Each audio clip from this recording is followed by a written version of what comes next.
할렐루야. 주의 이름을 찬양합니다. 선포된 말씀이 여러분 각 사람에게 꼭 필요한 은혜가 될 줄로 믿습니다. 옆 사람과 인사하시죠. 지난 한 해 동안 수고 많으셨습니다.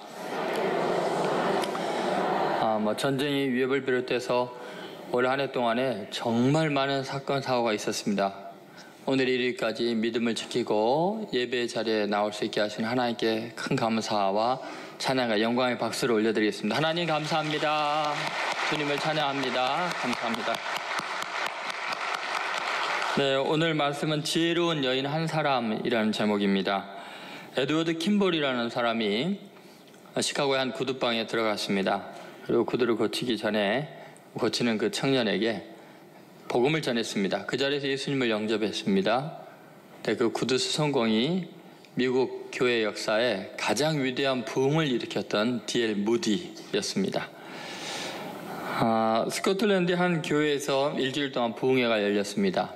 부흥 강사가 매일 같이 매 시간마다 예수님 믿으실 분은 손을 들어서 영접하시기 바랍니다 했는데 이틀이 지나도 아무도 손을 안 듭니다. 그리고 3일째 조그만 아이 하나가 손을 들었습니다. 그리고 나머지 일주일 내내 단 한 명도 손을 들지 않았습니다. 예수님 영접하지 않았습니다. 이 부흥사는 실망해서 나 같은 사람이 하나님께 쓰임받을 수 있을까? 정말 자신의 존재에 대해서 무가치함을 느끼고 하나님을 원망하는 마음까지 들었습니다. 그리고 20년이 흘렀는데 그때 하나님을 원망했던 것, 자신의 무가치함을 탄식했던 것을 회개하게 됩니다. 왜냐하면 그때 영접한 그 한 어린 소년이 그 유명한 데이비드 리빙스턴이었습니다. 아프리카 선교에 불을 지핀 세계 선교사이다 가장 위대한 인물이 그렇게 해서 예수님을 영접하고 새롭게 태어나게 된 거죠. 여러분, 오늘 본문에 보면은 세바라는 한 사람의 반란으로 말미암아 아벨이라는 아주 큰 성 전체가 멸망당하게 되었습니다. 이 한 사람의 반란으로 남과 북이 치열한 냉전 가운데서 수많은 사람의 피를 흘려 죽을 위기에 처하게 됩니다. 그런데 놀랍게도 지혜로운 한 여인, 이름도 모릅니다. 그런데 그 여인의 중재로 말미암아 전쟁의 비극이 완전히 다 사라지고 평화의 시대가 돌아오게 됩니다. 한 사람이 이만큼 중요하다는 거죠. 여러분, 오늘 본문의 흐름은 굉장히 아주 큰 줄기 속에 있습니다. 신앙의 본질을 다윗이 지금 마지막 말년에 우리들에게 잘 보여주고 있죠. 신앙의 모델, 정말 신앙이라는 게 뭔가, 근본적인 신앙의 정신에 대해서 세 사람을 통해서 세 가지 측면에서 이야기를 해왔고요. 그리고 또 신앙의 병리적인 현상, 병든 신앙이 어떤 것인지 또 세 가지 종류의 부류의 사람들을 통해서 신앙이 병들 때 일어나는 현상을 이야기를 했습니다. 그리고 지난번에는 신앙이 아주 중요한 이 사명에 대해서 어떻게 하나님의 일에 쓰임을 받게 되는가. 아마사라는 사람이 사명을 거부했을 때 한 요압의 젊은 청년이 한 사람이 큰 소리로 외쳐 불러 모음으로 이 세바의 반란을 평정하는 데 결정적인 역할을 하게 돼서 사명이 얼마나 중요한가 이야기를 했습니다. 그리고 오늘은 그 사명을 감당하는데 특별한 자질이 있는 사람이 아니라 정말 이름 없는 한 여인, 한 사람이 얼마나 소중한가를 보여주고 있고 죄의 심각성과 회개가 얼마나 또 의미 있고 진리가 얼마나 큰 힘이 있는가를 보여주는 놀라운 이야기를 하고 있습니다. 신앙에 있어서 사명을 감당하는데 우리에게 아주 시사하는 바가 큰 한 사람의 소중함에 대한 이야기를 하고 있는 거죠. 자, 오늘 우리가 이 말씀을 통해서 함께 생각해 볼 것 중에 첫 번째는 죄의 위험성입니다. 한번 따라해 보세요. 죄의 위험성. 이런 죄가 들어오면 죄의 유입이 전체를 망가뜨립니다. 한 사람의 죄가 도시 전체를 멸망시킬 수도 있다는 것이죠. 여러분, 아담 한 사람의 범죄가 인류를 영원한 비극으로 멸망으로 이끌어 갔습니다. 아무리 작은 죄라도 일단 들어오면 개인이건 단체건 다 파괴하는 아주 강한 힘이 있습니다. 로마서 5장 12절에 이런 말씀이 있습니다. 같이 한번 읽어보겠습니다.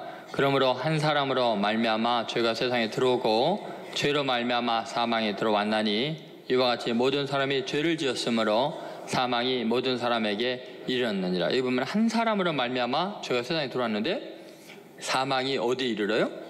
한 사람에게만 이른 게 아니라 죄는 한 사람이 지었는데 모든 사람에게 사망이 임하는 거죠. 여러분 조림플랜자라든지 또는 그 구제역 같은 것들이 소 한 마리나 그 한 농가에 되면 그 반경 수십 킬로에 수많은 가축들이 살처분 당하잖아요. 죄가 마치 그런 겁니다. 하나가 잘못한 것 같은데 전체가 썩고 심판을 받고 멸망을 당해야 됩니다. 그래서 죄가 무서운 거죠. 오늘 본문이 그걸 잘 보여주는데 15절에 보면 이 반역자인 세바가 벤마가 이 아벨 성에 들어감으로 말미암아 이제 멸망의 위기를 겪게 됩니다. 같이 있습니다. 이에 그들이 벤마가 아벨로 가서 세바를 애우고 그 성읍을 향한 지역 언덕 위에 토성을 쌓고 요압과 함께한 모든 백성이 성벽을 쳐서 헐고자 하더니, 여러분 지금 제거해야 될 대상은 세바, 반역자인 세바잖아요. 그런데 아벨에 그가 들어가니까 아벨생 전체를 갖다 쳐서 멸하려고 하잖아요. 그죠? 성벽을 쳐서 헐고자 하죠. 그리고 세바를 에워싸는 것이 곧 아벨을 에워싸는 게 된다는 것입니다. 여러분 죄는 한 사람이 지었는데 멸망당하는 것은 도시 전체가 멸망당하게 되었습니다. 죄는 한 사람이 이렇게 무서운 거죠. 그런데 그 아벨이라는 성이 얼마나 훌륭한 성이었느냐, 그 아무 상관없다는 거예요. 아무리 훌륭한 사람들이 있어도 한 사람의 죄인이 있으면 전체가 위험에 처합니다. 얼마나 훌륭한가? 18절과 19절에 보면은 아벨 성에 대한 고대와 또 그 당시의 평가가 나와 있습니다. 자, 18절 같이 읽어보겠습니다. 여인이 말하여 이르되 옛사람들이 흔히 말하기를 아벨에게 가서 물을 것이라 하고 그 일을 끝내었더라. 자, 어떤 문제가 해결이 안 되면은 아벨에 가서 아무나 붙들고 물으면 그 문제가 해결이 돼버려요. 거기서 끝나는 거예요. 그만큼 아벨 사람들은 대단히 지혜롭다는 거죠. 그러니까 한 여자가 이 문제를 해결하잖아요. 얼마나 많은 사람들이 지혜로운 성읍이었으면 그랬겠어요. 그런데 아무리 지혜로워도 반역자 세바 한 사람이 들어가니까 전체가 멸망당할 위기에 놓이게 되죠. 내가 지혜로우니까, 나는 많이 배웠으니까, 나는 재물이 있고 권력이 있고 힘이 있으니까 나는 작은 죄쯤은 괜찮아라고 생각하면 큰 오산이라는 거예요. 모든 걸 갖추고 가장 위대하고 지혜로운 사람이어도 죄가 개입이 되면 그 죄가 전체 인생을 다 망가뜨린다는 것을 보여주고 있죠. 아벨 성이 얼마나 다른 성이나 이스라엘의 중요한 역할을 했는가도 중요하지 않습니다. 19절을 보시죠. 같이 한번 읽어보겠습니다. 나는 이스라엘의 화평하고 충성대 중 하나이거늘 당신이 이스라엘 가운데 어머니 같은 성을 멸하고자 하시는도다. 어찌하여 당신이 여호와의 기업을 삼키고자 하시나이까 하니, 지금 아벨이 어떤 성이에요? 어머니 같은 성이다. 많은 다른 도시들을 돌보고 양육하고 키워주는 아주 훌륭한 하나님의 기업이었습니다. 그럼에도 불구하고 세바, 반역자, 죄인이 한 명이 들어가니까 멸망당할 운명이 돼버린다는 거죠. 여러분 이것이 성경의 아주 중요한 원리입니다. 예를 들면 이스라엘 백성들이 출애굽한 다음에 가나안에 들어가서 첫 전쟁을 하면서 여리고성을 점령하고 나서 아간이라는 한 사람이 물건을 도둑질합니다. 그것 때문에 이스라엘 전체가 아이성 전투에서 패하게 되는 비극이 일어나죠. 여호수아서 22장 20절 같이 읽겠습니다. 세라의 아들 아간이 온전히 바친 물건에 대하여 범죄함으로 이스라엘 온 회중의 진노가 임하지 아니하였느냐. 그의 죄악으로 멸망한 자가 그 한 사람만이 아니었느니라 하니라. 누가 범죄했어요? 아간 한 사람이. 근데 하나님의 진노는 누구에게 임해요? 이스라엘 온 회중. 아간이 그 안에 있거든요.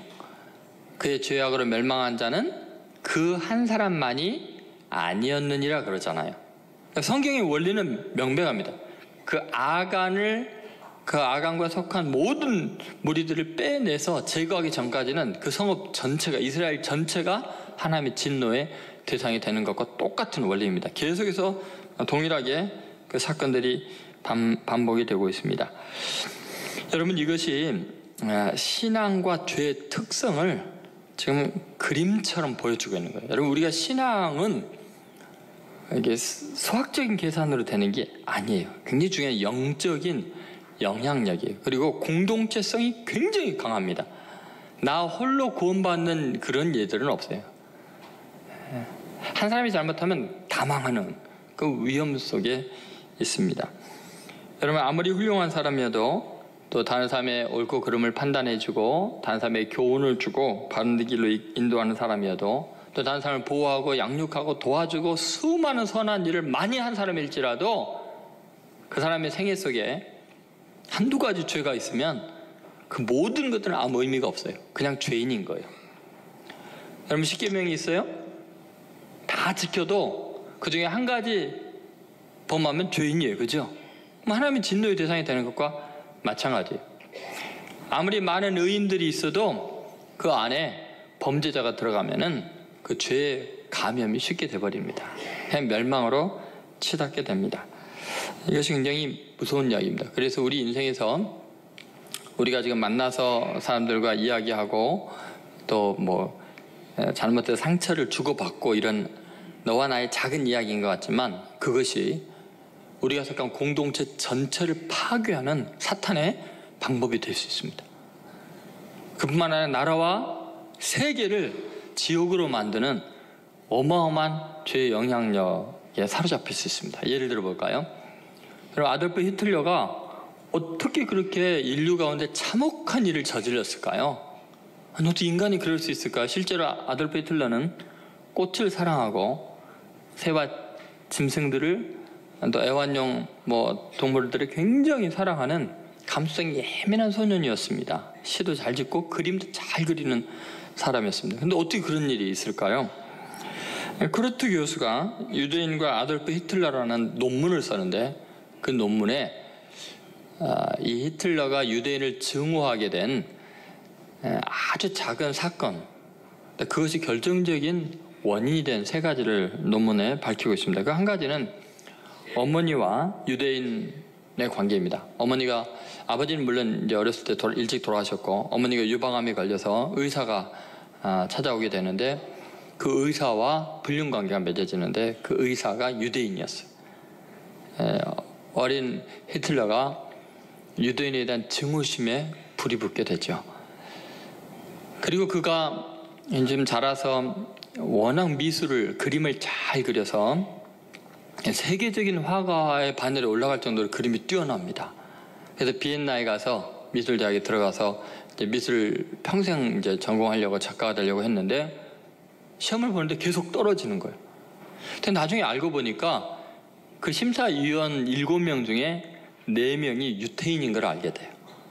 반드시 처절하게 복수하겠다는 앙심을 마음에 품게 되죠. 그리고 비엔나에서 공부하는 동안에 한 여인과 사랑에 빠지는데 속옷 모델을 하는 아름다운 아가씨였어요. 정말 사랑했기 때문에 자기가 시를 멋지게 지어가지고 그녀에게 시를 바치게 되는데 조롱과 비웃음을 형편없는 졸작이라고 놀림을 받게 됩니다. 그 때문에 그녀를 폭행하게 되고 그녀는 히틀러를 버리고 유명한 사업가와 결혼하게 됩니다. 근데 그녀가 유태인이었습니다. 아주 사소한 자기가 만났던 사람들에게서 받았던 충격인데 그것이 정권을 잡자마자 유태인들을 민족 전체를 말살하려는 계획이 진행이 되는 거예요. 처절하게 실행을 해나갑니다. 여러분, 그와 나와의 사랑의 문제이고 또 떨어뜨리고, 많은 학생 중에 하나 떨어뜨리고 안 떨어뜨리고 문제인 것 같아요. 그런데 여러분, 그것이 인류에 이렇게 어마어마한 재앙을 일으킬 줄은 아무도 몰랐던 거예요.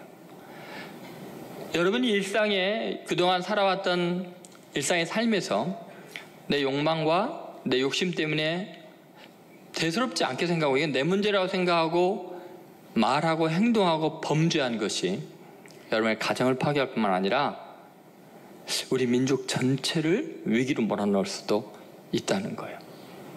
그것이 죄의 가공할 힘입니다. 가볍게 볼 일이 아니에요. 죄의 위험성을 인식해야 합니다. 이것이 얼마나 중요한 이야기인지 모릅니다. 우리는 물론 다른 사람의 문제를 다 해결해주고 굉장히 조언도 잘하고 다른 사람이 와서 상담도 할 수 있습니다. 그리고 속 시원하게 문제를 풀어줄 수도 있고요. 또 다른 사람들 돌봐주고 부지런히 일하고 능력 있고 실력 있는 사람들에 의해서 많은 사람, 강한 사람 도와주고 살 수도 있습니다. 그러나 그렇게 훌륭한 사람의 삶에 죄가 개입이 되면 나머지는 무용지물이 됩니다. 다 악의 도구로 전락하게 됩니다. 그래서 다른 사람이 나를 어떻게 보느냐, 그동안 내 삶을 사회에서 어떻게 평가를 하냐가 중요한 게 아니에요. 내가 하나님 앞에서 하나님을 반역하면 나의 왕이신 그분 앞에 대적하는 삶을 살고 있다면, 죄를 품고 있으면 그것은 모든 공로와 수고가 다 한꺼번에 파멸하게 되는 거예요. 내 자신뿐만 아니라 내 주위에 있는 모든 것이 무너지기 시작합니다. 가정과 교회와 사회와 민족이 그렇습니다. 집요한 사탄의 공격과 하나님의 심판을 벗어나는 방법은 죄를 회개하는 길밖에 없어요. 그 악안을 빼내서 불살라야 되듯이, 새 발을 못 베어서 던져내야 되듯이 우리의 삶에서 죄를 뽑아내야 합니다. 그래서 우리의 삶에서 가장 시급한 문제가 뭐냐, 새해를 맞기 전에 올 한 해를 돌이키면서 여러분 심각하게 고민해야 됩니다. 이게 쉽게 넘어갈 일이 아니에요. 내가 하나님 앞에 범죄한 것이 있다면, 그렇게 은밀한 죄들이 있다면 깨끗하게 청산하십시오. 오늘 이 시간이 회개하는 자리가 되고 두려움과 떨림으로 하나님의 긍휼을 구하는 자리가 되시기를 주의 이름으로 소원합니다. 두 번째, 희생 제물의 필요성입니다. 그 죄의 문제를 해결하기 위해서 반드시 죄는 값을 요구하게 돼 있어요. 죄를 위해서 피를 흘리고 대가를 치르면 죄로 인한 멸망을 면할 수 있습니다. 그래서 정말 중요한 게 희생 제물이 필요한 거죠. 여러분, 죄가 들어온 그 전제, 살 길이 뭘까요? 이 아벨이라는 큰 성이 멸망을 면할 수 있는 길이 뭘까요? 지금 요압과 온 이스라엘 군사가 이 성을 완전히 뺑 둘러서 토성을 쌓고 이제 완전히 진멸시키기 직전인데 어떻게 해야 구원을 얻을까요? 자, 21절에 요압의 대답 속에 그 문제 해결의 길이 있습니다. 같이 읽겠습니다. 그 일이 그러한 것이 아니니라. 에브라임 산지 사람 비그리의 아들 그의 이름을 세바라 하는 자가 손을 들어 왕 다윗을 대적하였나니 너희가 그만 내주면 내가 이 성벽에서 떠나가리라 하니라. 여인이 요압에게 이르되 그의 머리를 성벽에서 당신에게 내어 천지리다 하고. 여러분, 반역자를 용납했던 성읍 전체가 멸망을 면하는 길은 그 반역자를 토해내는 것입니다. 그만 내어주면 조용히 돌아가겠다라고 이야기합니다. 그가 자신이 지은 죄에 대해서 형벌을 받으면 된다는 거죠. 그런데 이거는 굉장히 큰 은혜입니다. 있을 수 없는 일이에요. 왜 그러냐면 반역자를 숨겨준 것도 문제지만 지금 아벨 성 전체가 이 반역에 동조했거든요. 가담을 했어요. 그 내용이 14절에 나와 있습니다. 14절 말씀 같이 읽겠습니다. 세바가 이스라엘 모든 지파 가운데 두루 다녀서 아벨과 벳마가와 벨림 온 땅에 이르니 그 무리도 다 모여 그를 따르더라. 그 무리도 다 모여 어떻게 했어요?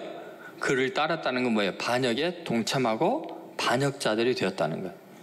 그러면 온 성읍이요, 지혜로웠는데, 어머니 같은 성읍이었는데 이 죄악이 들어오니까 다 물들어 버린 거예요. 다 똑같이 반역을 하고 있는 거예요. 그럼 멸망당할 수밖에 없잖아요. 그런데 놀랍게도 요압이 제안하는 거예요. 그 참 원인이었던 그 세바 그만 토해내면 용서하겠다, 이렇게 이야기하죠. 여러분, 죄인은 한 사람을 내어줌으로, 대신 죽임으로 모든 성읍 전체의 죄를 용서하겠다는 것이죠. 여러분, 죄는 대가를 치르면 형벌을 면할 수 있습니다. 세바의 죽음만이 이성의 멸망을 막을 수 있는 유일한 길입니다. 그런데 정말로 세바를 내어줬더니, 목을 베어서 머리를 던졌더니 놀랍게도 그 토성을 쌓으면서 그 성을 멸망하려고 준비했던 모든 것을 그대로 내려놓고 다 평안하게 돌아갑니다. 지금 몇 개월이 걸렸을지 모르겠는데 한 성 전체를 에워싸서 토성을 쌓을 정도면요, 어마어마한 시간이 걸렸을 텐데, 어마어마한 힘든 작업이었을 텐데, 딱 한 사람 내어놓으니까 심판을 그치고 돌아가게 된 것입니다. 여러분 어때요? 하물며 흠없고 점없는 어린 양 같은 예수 그리스도, 그분이 우리의 죄의 값으로 대신 홀로 죽임을 당하면 우리의 죄가 사함 받겠어요? 못 받겠어요? 우리의 죄악은 완전히 값을 치른 것이 되니까, 죄의 대가를 치른 게 되니까 완벽하게 사함 받은 줄로 믿습니다. 여러분, 분명히 이 아벨 성은 세바와 똑같이 죄에 동참했어요. 다 오염이 돼버렸었어요. 그럼에도 불구하고 세바를 내어줌으로 말미암아 그 죄가 용서받은 것처럼 이스라엘 백성들이 예수님 흠없는 그분을 십자가에 못 박으라 하고 이방인들에게 내어줘서 예수님이 죄 없는 분이 십자가에 죽으심으로 전 인류가 죄 사함의 은혜를 받게 된 줄로 믿습니다. 한 사람의 범죄함으로 모든 사람이 죄인이 되었죠. 한 사람의 순종함으로 모든 사람이 의롭다 하심을 얻게 됩니다. 이것이 성경의 일관된 메시지입니다. 예를 들어서 로마서 5장 18절 19절 말씀 같이 읽겠습니다. 그런즉 한 범죄로 많은 사람이 정죄에 이른 것 같이 한 의로운 행위로 말미암아 많은 사람이 의롭다 하심을 받아 생명에 이르렀느니라. 한 사람이 순종하지 아니함으로 많은 사람이 죄인 된 것 같이 한 사람이 순종하심으로 많은 사람이 의인이 되리라. 여러분, 아담 한 사람이 순종하지 않음으로 모든 인류가 죄인이 되었듯이 둘째 아담인 예수 그리스도께서 순종하심으로 많은 사람이 의인이 된 줄로 믿습니다. 그러니까 여러분, 이 진리를 성경은 일관되게 어디서나 이야기하는 거예요.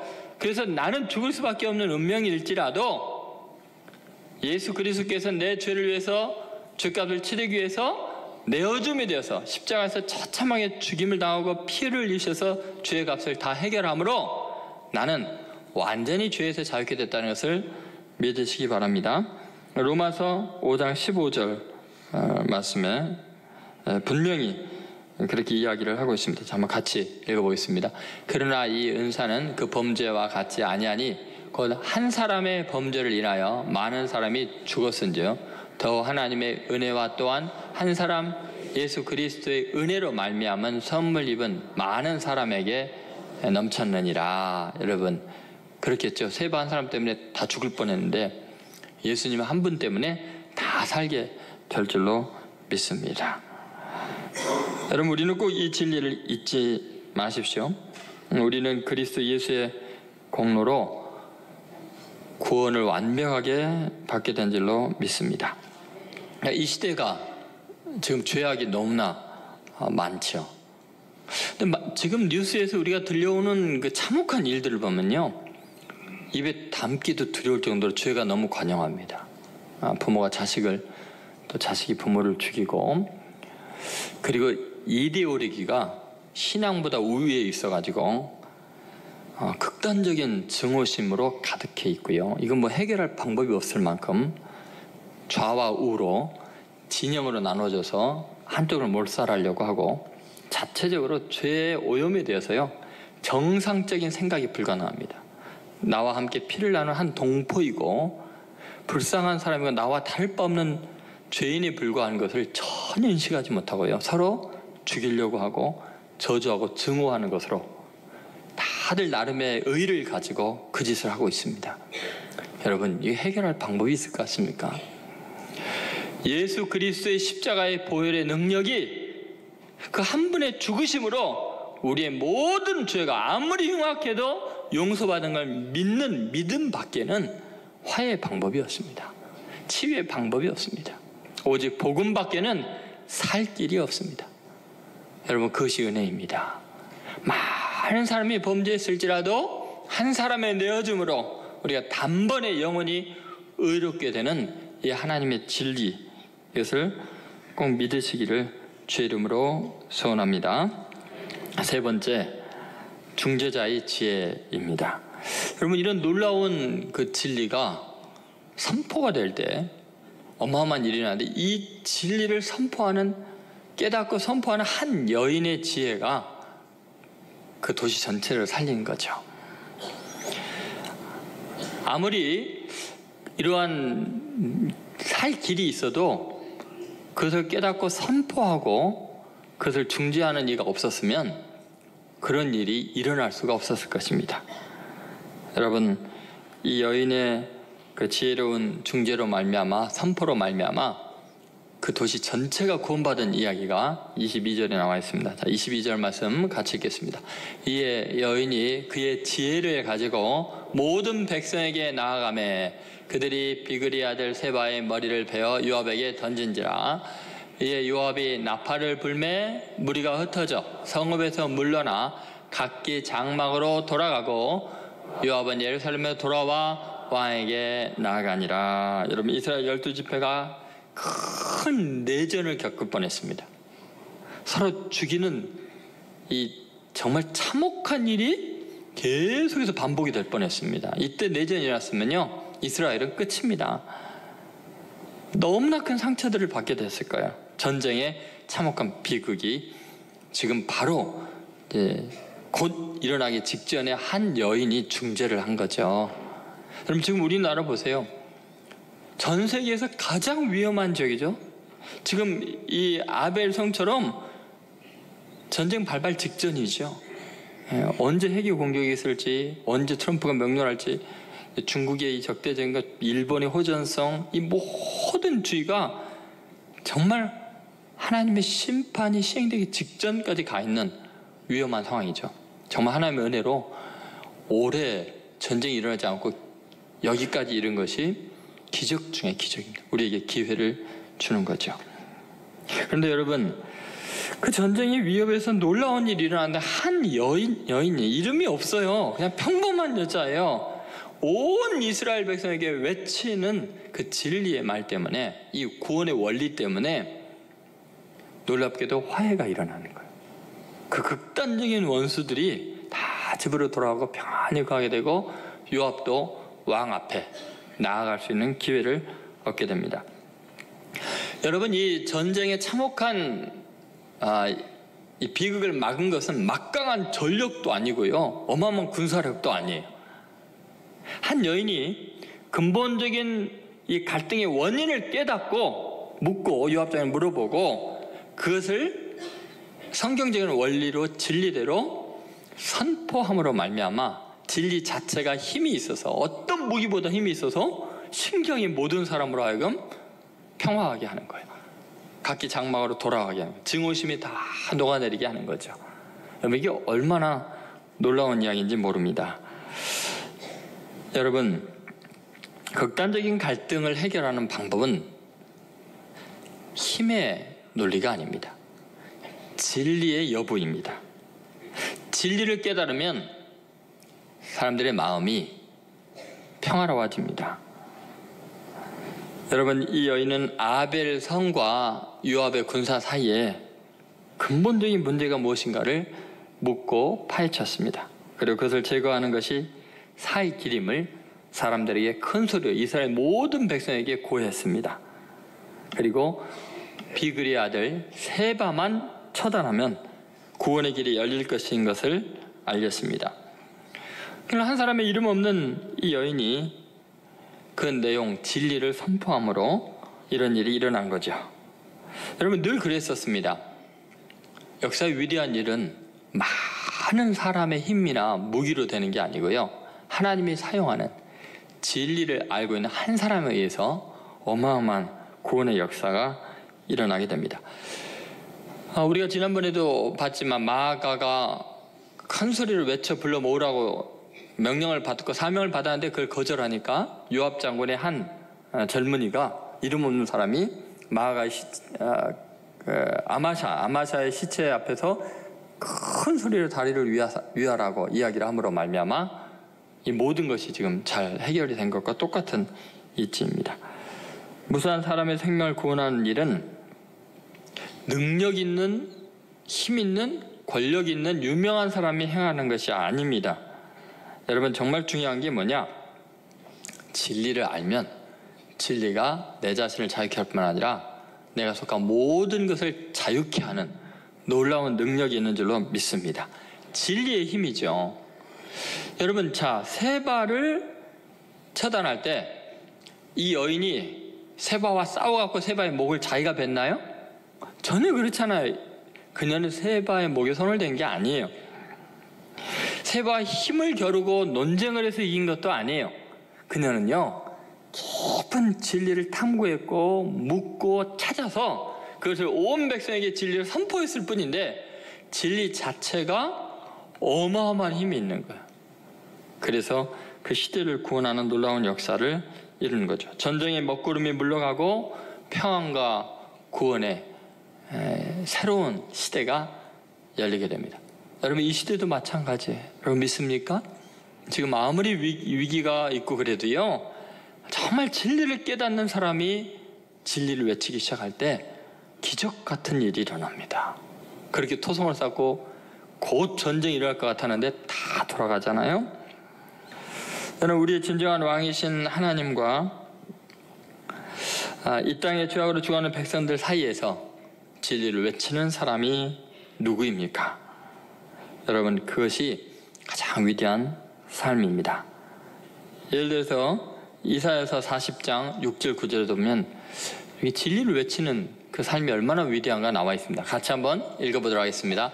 말하는 자의 소리여 이르되 외치라. 대답하되 내가 무엇이라 외치리까 하니 이르되 모든 육체는 풀이요 그의 모든 아름다움은 들의 꽃과 같으니 풀은 마르고 꽃이 시들면 여호와의 기운이 그 위에 불미라. 이 백성은 실로 풀이로다. 풀은 마르고 꽃은 시드나 우리 하나님의 말씀은 영원히 서리라 하라. 아름다운 소식을 시온에 전하는 자여 너는 높은 산에 오르라. 아름다운 소식을 예루살렘에 전하는 자여 너는 힘써 소리를 높이라. 두려워하지 말고 소리를 높여 유다의 성읍들에게 이르기를 너희 하나님을 보라 하라. 여러분, 그동안 여러분은 세상에 금방 시들어버릴 것들을 찾아 헤매고 있었습니다. 세상의 권력과 물질과 세상의 굉장한 것들이 얼마나 쉬이 시들어버리는지 우리는 올 한 해 동안 분명히 보아왔습니다. 인간이 떵떵거리는 것, 능력 있고 실력 있는 것이 한갓 들의 꽃과 같습니다. 그것을 외치라는 거예요. 지금 세상 사람들이 영원하지 않는 것, 잠깐 있다가 없어질 것, 그것 때문에 치고받고 싸우고 증오하고 미워하고 인생을 다 투자하고 낭비하지만 정말 한순간이에요. 한순간. 여러분 믿습니까? 믿고 싶지 않은 분이 대부분인 것 같은데 그래도 할 수 없습니다. 진리는 여전히 진리일 뿐입니다. 그걸 외치라는 거예요. 그렇게 아웅다웅하고 뭐 때문에 미워하고 증오하고 싸우느냐? 여러분, 유산 놓고 재산 싸움 아무리 해봤자요, 한순간에 다 날아갈 것들입니다. 아무것도 아니에요. 그렇게 네가 옳으냐 내가 옳으냐 내가 억울하다 아무리 싸워도요, 억울하게 한 사람도 죽고 억울하면 당한 사람도 죽고요, 그냥 세월 앞에 속수무책으로 흘러갑니다. 아무것도 아닙니다. 다 푸른 마르고 꽃은 시듭니다. 그걸 진리를 깨달아야 돼. 오직 여호와의 말씀만이, 진리만이 영원한 줄로 믿습니다. 이 여인은 들의 풀과 같고 이름 없는 꽃과 같은 여인입니다. 그러나 그가 외치는 자가 되고 진리를 선포할 때 그 시대를 구원하는 가장 위대한 능력자가 되지 않습니까? 여러분, 그녀 이름 알아요? 이름 없는 사람이에요. 이름 말해봤자 아무도 모를 사람이니까 이름이 안 적어져 있는 거예요. 그런데 그녀가 그 시대를 구원했어요. 왜요? 진리를 깨달았으니까. 진리를 외쳤기 때문에 그렇습니다. 여러분, 진리를 외치면 우리의 소유의 문제나 지식의 문제나 권력의 문제와 상관없이 시대를 구원하는 위대한 하나님의 사람으로 쓰임받을 수 있습니다. 마가복음 1장 3절 5절에 보면은 한 시대에 가장 위대했던 사람의 삶의 특징이 나와 있습니다. 같이 읽겠습니다. 광야에 외치는 자의 소리가 있어 이르되 너희는 주의 길을 준비하라. 그의 오실 길을 곧게 하라.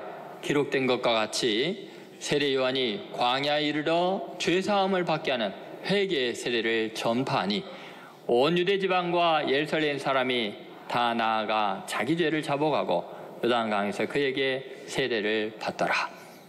여러분, 기적을 일으킨 것도 아니고 학식이 있는 것도 아니고 좋은 학벌이 있는 것도 아니에요. 세례 요한 광야에서 외치는 자의 소리였어요.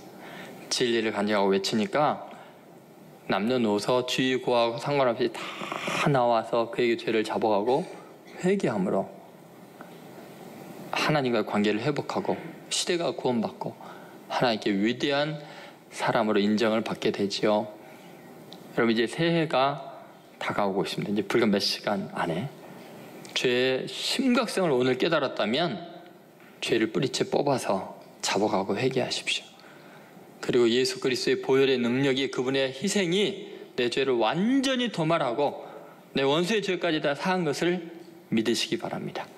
그리고 진리를 깨달았다면 이 시대 나는 미약한 존재이고 나는 나이가 많고 나는 물질이 없고 나는 병이 들었다고 낙심하지 마십시오. 이름 없는 한 여인이 그 시대를 구원한 것처럼 여러분이 복음을 전하고 하나님의 말씀을 선포하고 진리를 외칠 때 한 사람을 통해서 무슨 일이 날지 모릅니다. 여러분 중에 어떤 사람이 구두스 성공인 D.L. 무디 같은 사람일 수 있습니다. 여러분 중에 어떤 한 사람이 데이비드 리빙스턴 같은 위대한 사람이 될 수 있습니다. 아니, 여러분이 만나서 사랑해주는 그 한 아이가 역사를 바꾼 인물이 될 수도 있습니다.